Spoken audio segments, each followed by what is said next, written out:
পরিবেশের ভারসাম্য রক্ষা ও জলবায়ু পরিবর্তনের ঝুঁকি মোকাবেলায় ফরিদপুরের সদরপুরে বৃক্ষরোপণ কর্মসূচি পালন করেছে ছাত্রদল।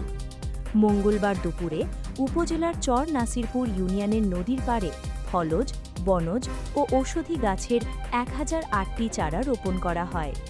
উপজেলা ছাত্রদল নেতা তুষার মাহমুদ ও হামিম সিয়ামের তত্ত্বাবধানে আয়োজিত এই কর্মসূচিতে স্থানীয় শিক্ষার্থী ও নেতাকর্মীরা অংশ নেন।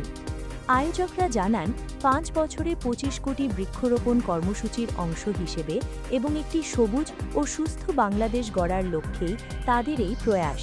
ফাঁকা রাস্তাটা দেখতে পাচ্ছেন, এইটা প্রায় 3 কিলোমিটার রাস্তা। এই রাস্তাতে আমাদের বাংলাদেশ প্রধানমন্ত্রীর 31তম বাস্তবায়নের আজকের বৃক্ষরোপণ কর্মসূচি ছিল সারা বাংলাদেশে।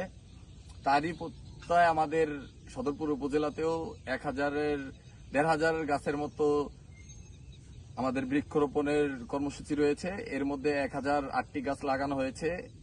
এই যে দেখতে পাচ্ছেন, এই যে রয়েছে একেবারে রাস্তার পাশ দিয়ে, এই যে নদীর পাড় দিয়ে, এই যে এখান দিয়ে বালি, যেই চকের জায়গা ছিল, এখান থেকে এই পানি হওয়ার কারণ কিন্তু মাটি দীর্ঘদিন আওয়ামী লীগ সরকার আমল এখানে বেকুদ দিয়ে অবৈধ বালু উত্তোলন করে এবং মাটি কেটে নিয়ে নদীটাকে কাছে নিয়ে আসছে।